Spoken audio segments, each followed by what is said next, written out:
الحمد للہ رب العالمین والصلاة والسلام علی خیر الخلق محمد وعلی آلہ وصحبہ اجمعین۔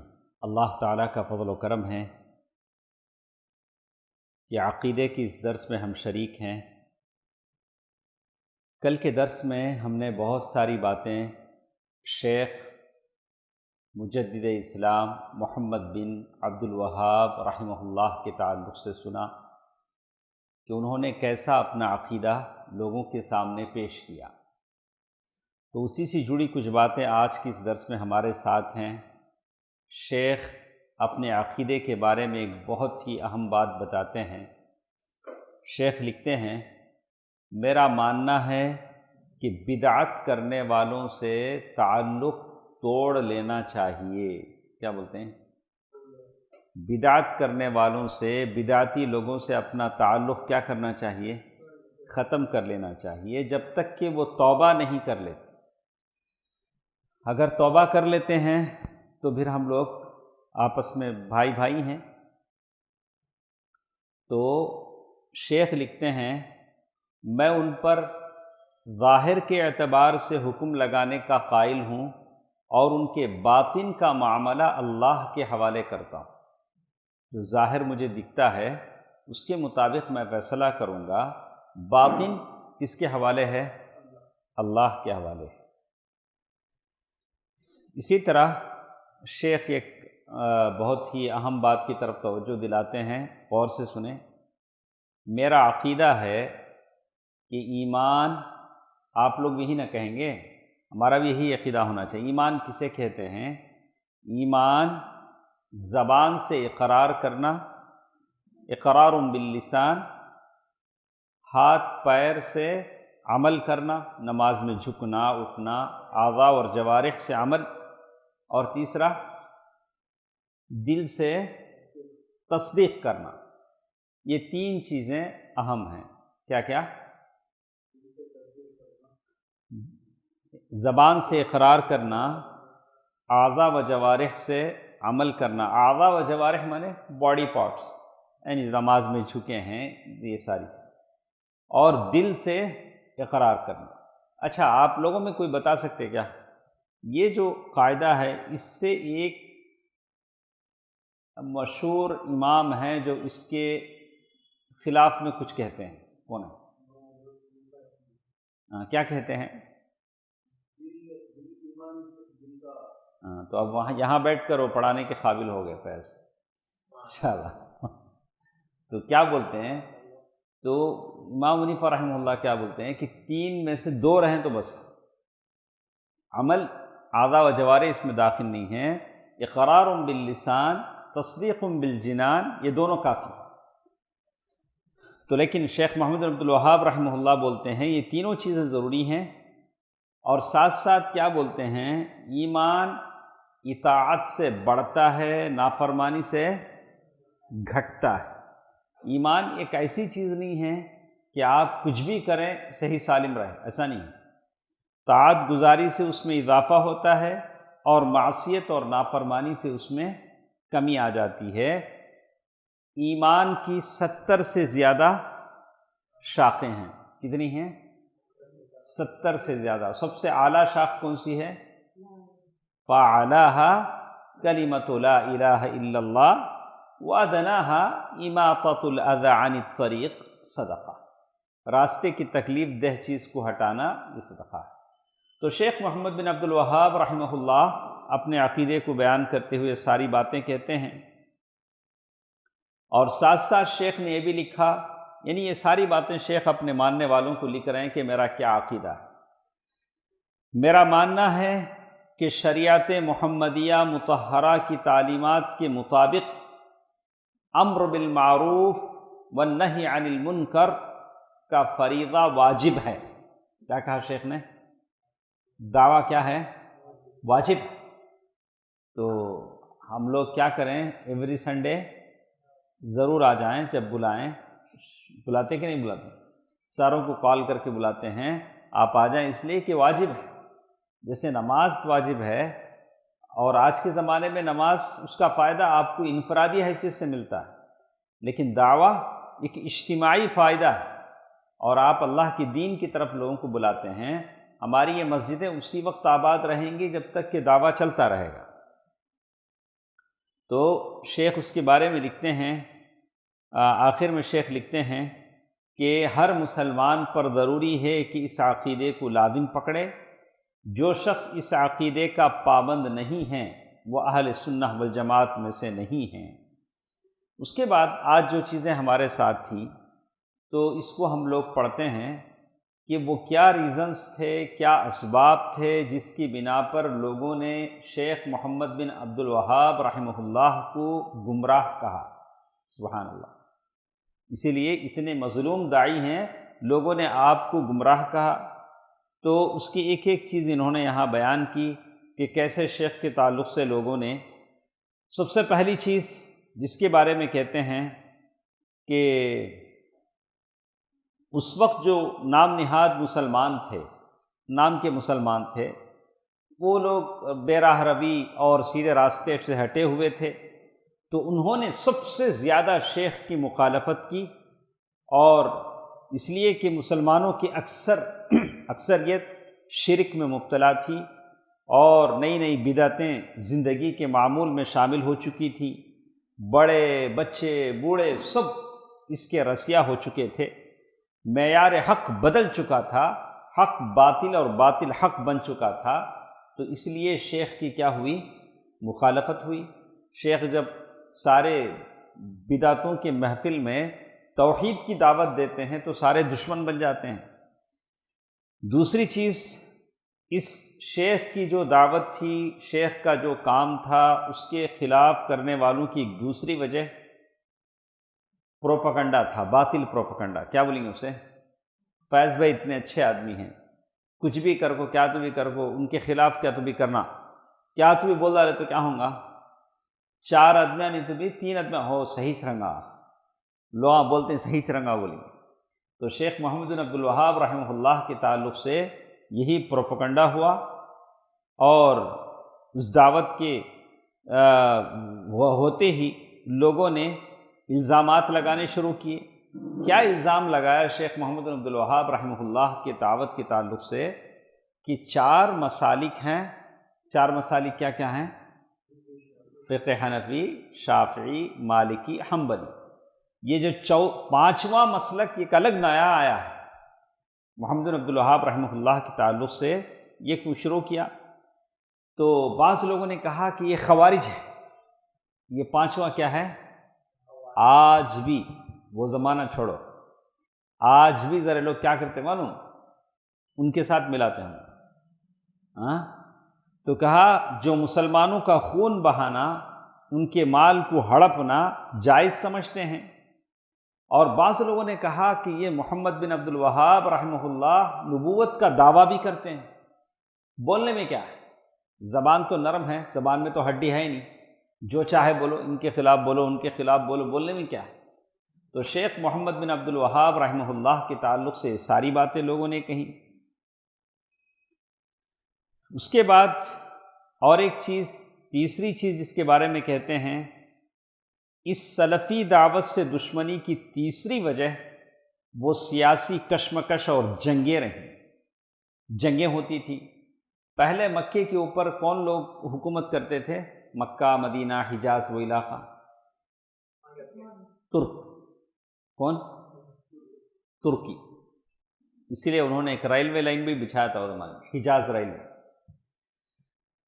تو وہ ترکی تھے، جس کے بارے میں محمد بادشاہ سنے نا، وہ ترکیوں کے زمانے سے رہے، وہ بادشاہ، چاند بادشاہ، یہ محمد بادشاہ، یہ سب ترکیوں کے بادشاہ ہیں۔ جیسے وہ خلیفہ جیسے بولتے ہیں نہیں، وہ بادشاہ اول، بادشاہ دوم، ایسے تھے۔ تو کہتے ہیں کہ وہ زمانے میں یہ بادشاہ لوگ سارے جگہ تھے۔ تو وہ لوگوں نے جب دیکھا کہ محمد بن عبد الوہاب رحمہ اللہ کی دعوت پنپ رہی ہے، تو ان کو ڈر ہوا کہ کہیں ایسا نہ ہو کہ یہ لوگ ہمارے خلاف اٹھ کر کھڑے ہو جائیں، سارے حجاز پر قبضہ کر لیں۔ اسی طرح ایک اور چیز، سلفی دعوت کے خلاف کثیر تعداد میں لٹریچر چھاپا گیا، کون چھاپنے والے؟ صوفیہ اور شیعہ رافضہ، انہوں نے زیادہ تر لٹریچر چھاپا، اور ان سے ایک طرح سے یہ بھی کیا کہ مردوں کے بارے میں غلو سے کام لیا جانے لگا، مردوں خبروں کے سامنے فریاد کی جانے لگی، خبروں پر مزارات بنانے لگے، لوگ انہیں سجانے اور سنوارنے میں بے شمار دولت خرچ کرنے لگے۔ تو اس طرح سے صوفی اور رافضہ یہ بھی شیخ کی دعوت کے مخالف ہو گئے۔ اس کے بعد کیا ہوا؟ 1344، کب؟ آج کتنا ہے؟ 1440 پر 4 نہیں، 1344 کے تو کتنے سال پہلے ہو گئے؟ اتنے سال پہلے علماء نے ایک فتویٰ نکالا، مکے کے علماء کی طرف سے ایک فتویٰ نکلا کہ خبروں پر بقیع الغرقد میں یا معلیٰ میں، مکے کے قبرستان میں جتنے قبروں پر مزارات بنے ہیں سب کیا کریں؟ نکال دیں۔ تو سارے مزارات نکال دیے گئے۔ اس پر بھی ساری دنیا کے مسلمانوں نے احتجاج شروع کیا، ارے مزارات کیسے مسمار کر دیے گئے، کیسے یہ ہو گیا؟ بہت بڑا کام تھا نا، بہت بڑا کام تھا کہ مزارات کو ہٹانا۔ تو اس وقت بھی انہوں نے یہ کیا کہ یہ سارے کہا کہ یہ بہت غلط کام ہے کہ سارے مزارات کا خاتمہ کر دیا۔ اور یہ شیخ محمد بن عبد الوہاب رحمہ اللہ کے دور میں سلفی دعوت کے مخالفین کی شدید دشمنی اور اس سچی اور حق پرست دعوت کے خلاف لٹریچر، لوگوں نے کفر کے لٹریچر چھاپ دیے۔ تو یہ سارے اسباب تھے جس کی وجہ سے شیخ رحمہ اللہ کی دعوت پر لوگوں نے طرح طرح کے جھوٹے سچے الزام لگائے۔ ٹھیک ہے، اب آپ غور سے سنیں، ایک ایک الزام اور اس کا جواب شیخ کیا دیتے ہیں، لکھتے ہیں بالکل جو الزام وہ زمانے میں لگائے گئے آج بھی وہی الزام سنت پر چلنے والے شیدائیوں کو یہ الزام لگائے جاتے ہیں۔ بے شمار جھوٹے الزامات لگائے گئے۔ انہی الزاموں میں سے ایک الزام یہ تھا کہ شیخ محمد بن عبد الوہاب رحمہ اللہ رسول اللہ صلی اللہ علیہ وسلم کی توہین کرتے ہیں۔ ہم کو آج کیا بولتے ہیں؟ یہ لوگ درود پڑھتے نہیں، کیا کی بولتے ہیں؟ نہ فاتحہ نہ درود، کیا کی بولتے نہیں۔ تو ہم لوگوں پر الزام لگاتے کہ یہ لوگ کیا نہیں پڑھتے ہیں؟ درود نہیں پڑھتے ہیں، اور آپ صلی اللہ علیہ وسلم سے نفرت کرتے ہیں۔ یہی بات بالکل وہ زمانے میں شیخ محمد بن عبد الوہاب رحمہ اللہ پر لگایا گیا۔ شاید جتنا درود ہم پڑھتے ہوں شاید کوئی پڑھتا، لیکن ہم لوگ صحیح درود پڑھنے کو بولتے ہیں، ایسا نہیں بولتے سیدنا شفیعنا حبیبنا مولانا، ایسا بولتے ہیں۔ ہم لوگ کیا بولتے ہیں؟ اللہم صلی علی محمد وعلی آل محمد کما صلیت علی ابراہیم وعلی آل ابراہیم انک حمید مجید، اللہم بارک علی محمد وعلی آل محمد کما بارکت علی ابراہیم وعلی آل ابراہیم انک حمید مجید۔ ایسا درود ہم پڑھتے ہیں اور زبان سے پڑھتے ہیں۔ ایسا بھی نہیں کہ اللہ کے نبی صلی اللہ علیہ وسلم کا نام سنیں تو ہم انگلیوں کو چوم لیں اور کہیں کہ میں نے حق ادا کر دیا، ایسا بھی نہیں ہوتا۔ تو شیخ کی جو کتابیں ہیں ان کتابوں پر پڑھنے سے معلوم ہوتا ہے کہ یہ سراسر غلط الزام ہیں جو شیخ پر لگایا گیا۔ اللہ کے نبی صلی اللہ علیہ وسلم کی سب سے زیادہ تعظیم کرنے والے شیخ محمد بن عبد الوہاب رحمہ اللہ تھے۔ آپ سب سے زیادہ محبت کرنے والے، اللہ کے نبی صلی اللہ علیہ وسلم کی تعظیم کرنے والے تھے۔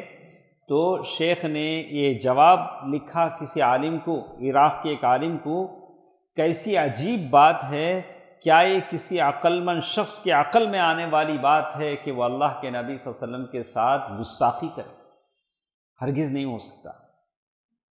ایسا کوئی مسلمان کر سکتا ہے کیا؟ شیخ نے بڑی تعجب کا اظہار کیا اور ساتھ ساتھ بتایا جو ہماری حالت دیکھے گا، ہماری مجلسوں میں شریک ہوگا، ہمارے ساتھ رہ کر اصلیت کا پتہ لگائے گا۔ آج بھی یہی مصیبت ہے، جو لوگ بھی ہمارے خلاف کہتے ہیں اس لیے کہ ہمیں پہچانتے نہیں، وہ اگر ہمارے ساتھ آ جائیں، ہماری مجلسوں میں بیٹھیں، ہماری گفتگو سنیں، تو کبھی بھی ہم سے کیا نہیں کریں گے؟ دشمنی نہیں کریں گے۔ چونکہ دور ہیں، ان سے ہمیں واسطہ نہیں ہے، قریب آتے نہیں ہیں، اس لیے ہم سے کیا کرتے ہیں؟ دشمنی کرتے ہیں۔ اس کے بعد کہتے ہیں بلکہ ہمارا عقیدہ ہے کہ ہمارے نبی محمد صلی اللہ علیہ وسلم کا مرتبہ مطلق طور سے ساری مخلوقات سے بلند تر ہے۔ خود اللہ کے نبی صلی اللہ علیہ وسلم فرمایا انا سید اولید آدم ولا فخر، میں آدم کے سارے بیٹوں کا سردار ہوں، اس میں فخر کی کوئی بات نہیں۔ آپ اپنی قبر میں زندہ ہیں، ہمارا عقیدہ کیا ہے؟ آپ صلی اللہ علیہ وسلم اپنی قبر میں زندہ ہیں، یہ عقیدہ ہمارا ہے۔ لیکن وہ زندگی کیا ہے؟ برزخی زندگی، برزخی زندگی ہے۔ اور قرآن پاک میں جن شہیدوں کی زندگی کی طرف اشارہ کیا گیا ہے، ان کی زندگی سے بہتر برزخی زندگی جی رہے ہیں۔ اس لیے آپ بلا شبہ سب سے افضل ہیں۔ جب مسلمان آپ پر درود و سلام بھیجتے ہیں تو آپ کو مسلمانوں کا درود و سلام سنایا جاتا ہے، یہ عقیدہ ہمارا ہے صلی اللہ علیہ وسلم۔ ایسا نہیں ہے جیسے بدعتیوں نے کہا کہ پتہ نہیں کب کوئی آیت ہے انہوں نے سلام پڑھا تھا، ابھی بھی وہ اشعار وہاں اللہ کے رسول صلی اللہ علیہ وسلم کے روضے پر وہ اشعار لکھے ہوئے ہیں، آ کر سلام پڑھا تو خبر میں سے ہاتھ نکلا، تو انہوں نے اس کو دیکھا، بہت سارے لوگوں نے وہ زمانے میں دیکھا۔ تو یہ کہانیاں ہیں جس کا کوئی ثبوت ہمارے پاس نہیں ہے، لیکن ہمارا عقیدہ ہے کہ اللہ کے نبی صلی اللہ علیہ وسلم اپنے قبر میں ہیں، برزخی حالت میں ہیں، ہمارا سلام ان تک پہنچایا جاتا ہے، اور آپ کے قبر کی زیارت مسنون ہے، لیکن ایسی زیارت جو مسنون وہاں ہم ایسے غلط کام تو نہیں کریں گے، تاہم وہاں کا سفر جو اللہ کے نبی صلی اللہ علیہ وسلم کی قبر کا جو سفر کیا جاتا ہے وہ مسجد نبوی کے تابع ہے۔ آپ مسجد نبوی جاتے ہیں، وہاں نماز پڑھنے کے لیے جاتے ہیں، اس کے ضمن میں جا کر اللہ کے نبی صلی اللہ علیہ وسلم کی قبر پر کیا کرتے ہیں؟ سلام پڑھتے ہیں۔ اس میں نماز ادا کرنے کی نیت سے کیا جا سکتا ہے، ہاں اس میں آپ کی زیارت کو بھی شامل کر لینے میں کوئی حرج نہیں۔ ایک آدمی ایسا بول سکتا ہے کہ میں مسجد نبوی جاتا ہوں، وہاں ریاض الجنہ میں نماز پڑھوں گا اور اس کے بعد میں کیا کروں گا؟ اللہ کے نبی صلی اللہ علیہ وسلم کے قبر شریف پر جا کر سلام کروں گا۔ کتنے لوگ گئے ہیں آپ لوگوں میں سے؟ فیض بھی گئے؟ ہاں نہیں، انشاءاللہ ضرور اللہ سب کو مسجد نبوی کے زیارت کرنے کی توفیق دے، پھر اللہ کے نبی صلی اللہ علیہ وسلم کے قبر پر حاضری دینے کی، سلام پڑھنے کی۔ تو کہتے ہیں کہ پہلے تو ہم لوگ جاتے تھے وہاں ریاض الجنہ میں نماز آسانی سے پڑھ لیتے تھے، اب ریاض الجنہ میں نماز پڑھنے کے لیے بھی آپ کو کیا کرنا پڑتا ہے؟ ایپ میں بکنگ کرنی پڑتی ہے۔ نہیں دیکھیے کتنا مشکل ہو گیا کام۔ تو بہرحال اللہ تعالیٰ سب کو یہ توفیق دے۔ کہتے ہیں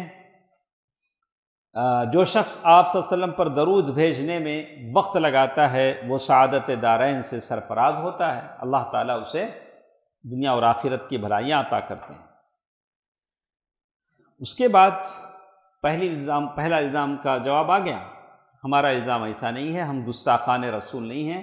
ایسے آج کے زمانے میں بھی تقریر کرنے والوں کو، بدعتیوں کو کیا بھی نہیں ملا تو کیا کرتے مانو یہ وہابیاں گستاخان رسول ہیں، وہاں سے شروع کرتا ہوں، وہاں سے شروع کرتا، حالانکہ سب غلط ہیں۔ ہم لوگ ہرگز اللہ کے نبی صلی اللہ علیہ وسلم کی شخصیت ہماری نظر میں سب سے محترم ہے، اور اللہ کے نبی صلی اللہ علیہ وسلم پر ہم درود و سلام پڑھتے ہیں۔ دوسری چیز جو الزام لگتا ہے فیض بھائی، الزام لگاتے ہیں کہ ہم اولیاء کے کرامات کے منکر ہیں، ہم اولیاء کے کرامات کو ہم لوگ کیا نہیں کرتے ہیں؟ مانتے نہیں۔ تو اس کا الزام بھی شیخ نے جواب دیا۔ شیخ نے کہا کہ سچ بات تو یہ ہے کہ ہم اولیاء کے کرامات کو مانتے ہیں، لیکن سم کنڈیشنز کے ساتھ، کچھ شرائط کے ساتھ۔ تو پہلا شرط یہ ہے کہ حقیقی معنی میں وہ ولی ہو، جس سے کرامت کا ظہور ہو رہا ہو وہ ولی ہو۔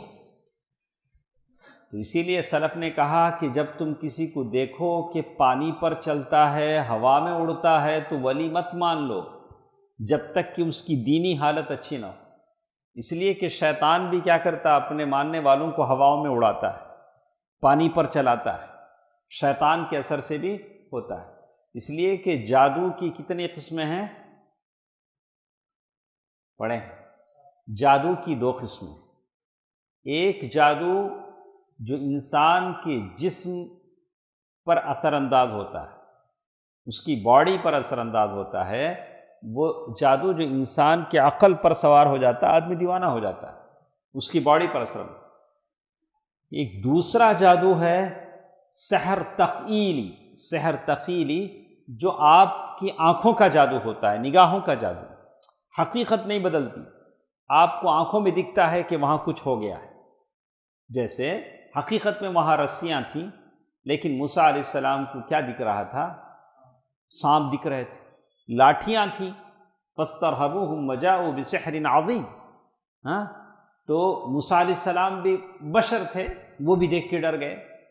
تو ایک جادو جو حقیقی طور سے انسان کے جسم پر اثر انداز ہوتا ہے، آدمی بیمار ہو جاتا ہے، مرنے کے قریب ہو جاتا ہے، ایک جادو کا اثر، اور ایک سحر تخیلی ہے جو آدم خیال کا جادو ہوتا ہے، صرف نگاہوں کا، جسے نظر بندی بولتے، نہیں کیا بولتے ہیں؟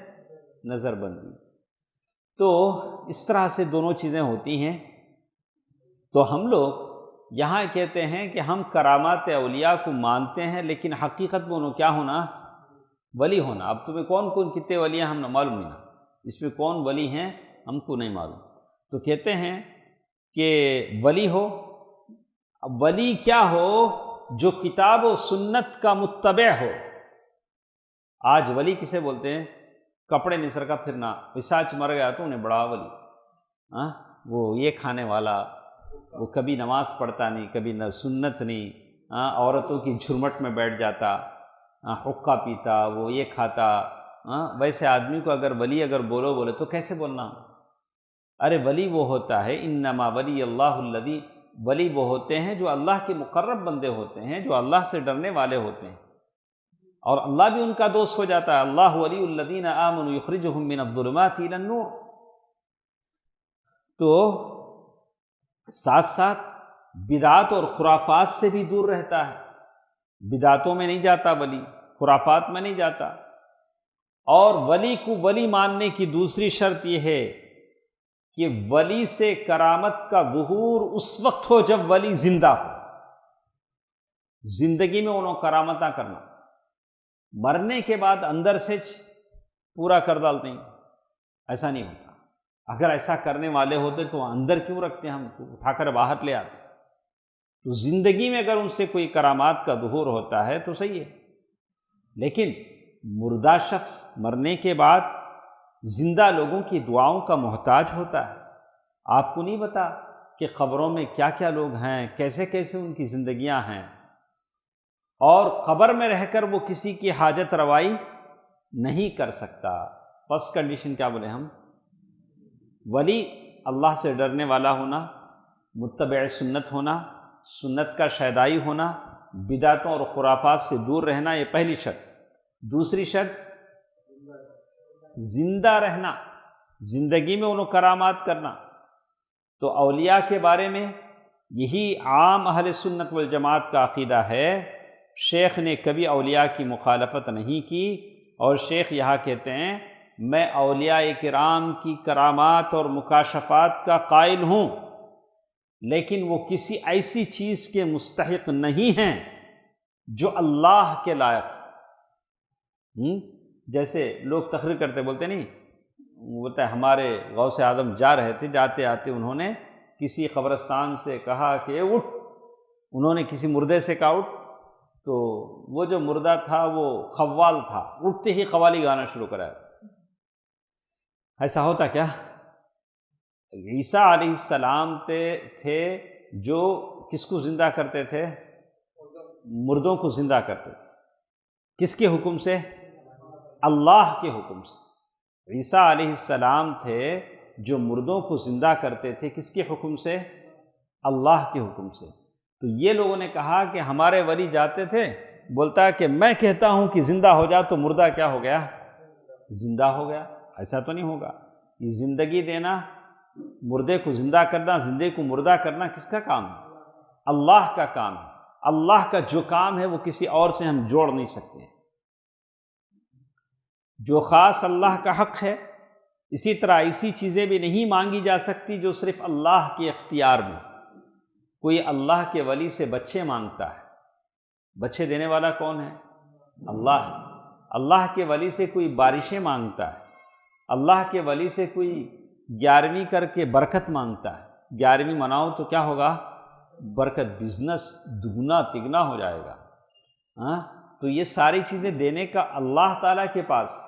اچھا، اسی طرح شیخ لکھتے ہیں کہ ہم اولیاء اور ان کے پیروکاروں سے محبت کریں، ان کے کرامات کا اعتراف کریں، لیکن ولی زندہ ہو، اپنی زندگی میں یہ سارے کام کرے، ہم کسی اولیاء کے مخالف نہیں ہیں۔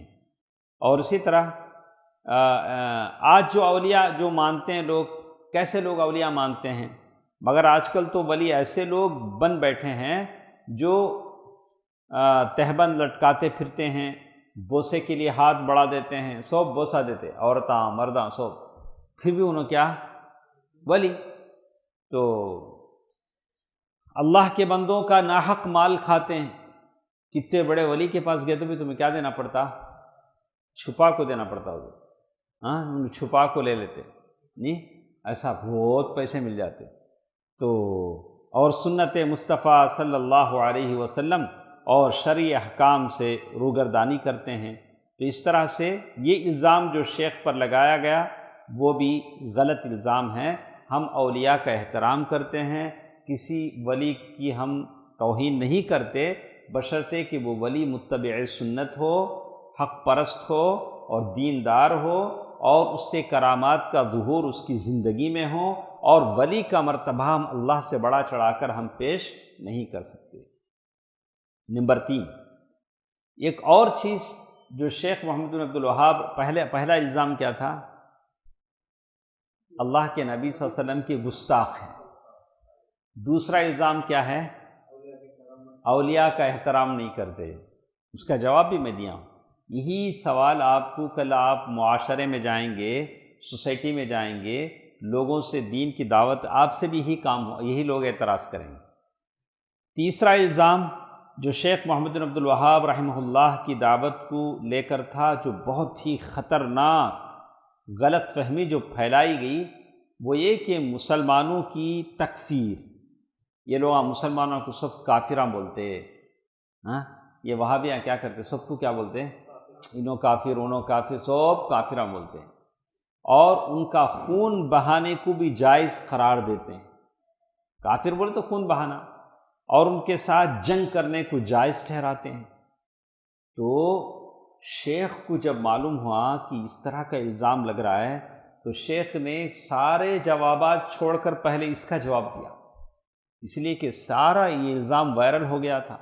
لوگ یہ سمجھ رہے تھے کہ شیخ محمد بن عبد الوہاب ساروں کو کافر سمجھتے ہیں، جنگل کی آگ کی طرح یہ بات پھیل گئی تھی۔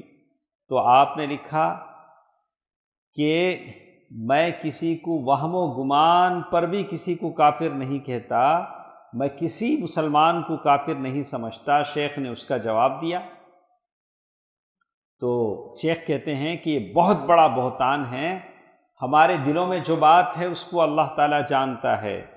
شیخ کہتے ہیں جو توحید پر عمل کرے، شرک اور اہل شرک سے کنارہ کشی اختیار کرے، وہ کسی بھی جگہ ہو، کسی بھی وقت میں ہو، مسلمان ہے۔ کیا بولے شیخ؟ جو بھی موحد ہے کہیں بھی ہو وہ مسلمان ہے۔ ہم محض اس شخص کی تکفیر کرتے ہیں جو شرک کے بطلان پر اتمام حجت ہونے کے بعد بھی اللہ تعالیٰ کی الوہیت میں شرک کرتا ہے۔ ہم اس شخص کو کافر بولتے ہیں جو اللہ تعالیٰ کی الوہیت میں شرک کرتا ہے، اس کے علاوہ ہم کسی کو کافر نہیں سمجھتے۔ تو اسی طرح ایک اور جگہ کہتے ہیں آپ صرف اسی انسان کو کافر کہتے تھے جس کے کافر ہونے پر تمام مسلمانوں کا اجماع ہو، جیسے شرک اکبر کا ارتکاب کرنے والا۔ شرک دو ٹائپ کا ہے، شرک اصغر اور شرک اکبر۔ چھوٹا شرک، چھوٹے شرک کی ایک مثال بولو شعیب صاحب۔ تعویذ اور چھوٹا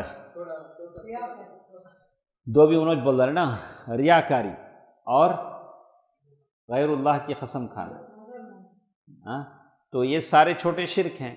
اگر کوئی بڑا شرک کرتا ہے اور اللہ کی آیتوں اور اس کے رسولوں کا انکار کرنے والا ہے، قل اب اللہ وآیاتہ ورسولہ کنتم تستہزئون، اللہ کی آیتوں کا انکار کرتا ہے اور اللہ کے رسول صلی اللہ علیہ وسلم کے تعلق سے غلط باتیں کہتا ہے، جیسے یہود اور عیسائی کہتے تھے۔ یہودیوں نے کہا کہ اللہ تعالیٰ کے ہاتھاں بند کو ہی اللہ کیا بھی دیتا نہیں، ید اللہ مغلولہ غلت ایدیہم ولعنوا بما قالوا بل یداہ مبسوطتان، اور عیسائیوں نے کہا کہ انما المسیح عیسی ابن مریم، یعنی انہوں نے کہا کہ مسیح کیا ہیں، مسیح اللہ کے بیٹے ہیں، جیسے عیسائیوں نے کہا۔ تو اس طرح کی باتیں وہ کہتے ہیں۔ تو یہاں انہوں نے کہا کہ وہ بھی شرط کے ساتھ کہ ان چیزوں کے کفریہ اشیاء ہونے کی دلیل اس کے پاس معتبر طریقے سے ہو چکی ہو۔ تو کہتے ہیں مثال کے طور پر صالحین کی عبادت کرنے والے، اللہ کے ساتھ ان کو پکارنے والوں اور عبادت و الوہیت کے حوالے سے مخلوق کی جن باتوں کا حقدار ہے صرف اللہ تعالیٰ ہے۔ اللہ تعالیٰ کے لیے دعا، نظر و نیاز کرنا، سجدہ کرنا، طواف کرنا، سب بھی کس کے لیے ہے؟ اللہ تعالیٰ کے لیے۔ تو آخر میں شیخ لکھتے ہیں، شیخ رحمہ اللہ صرف اسی شخص کو کافر کہتے تھے جسے اللہ اور اس کے رسول نے کافر بتایا ہو اور جس کے کافر ہونے پر امت کا اجماع ہو۔ اس کے بعد یہ سارے اعتراضات تھے اور اس کے جوابات تھے، شیخ نے یہاں لکھے ہیں۔ اور آخر میں کیا کیا تین الزامات تھے فیض بھائی؟ تین الزامات کیا کیا تھے؟ اللہ کے رسول کا احترام نہیں کرتے، اس کے بعد اولیاء کرام کو نہیں مانتے، تیسرا لوگوں کو کافر سمجھتے ہیں، لوگوں کو کافر سمجھتے ہیں، ان کا مال حلال سمجھتے ہیں، یہ ساری باتیں تھیں۔ تو شیخ جو بھی شیخ کی کتابوں کا مطالعہ کرتا ہے یقیناً وہ سمجھے گا کہ شیخ بالکل اس کے خلاف میں تھے۔ تو شیخ محمد بن عبد الوہاب رحمہ اللہ اپنی ساری زندگی اللہ کے دین کی سربلندی اور اشاعت میں لگا دیا۔ بھرپور زندگی گزارنے کے بعد 1206 میں، تو کتنا محنت کر کے بولیے مجھے، 1206 میں انتقال ہوا۔ تو کب پیدا ہوئے تھے درعیہ میں؟ 1206۔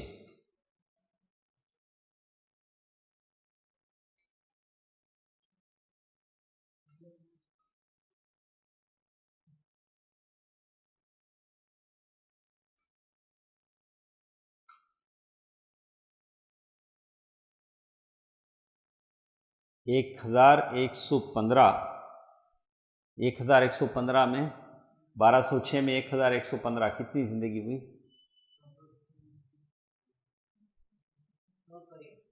91 ایئرس، ماشاء اللہ۔ تو ایک بڑی زندگی تھی شیخ محمد بن عبد الوہاب رحمہ اللہ کی۔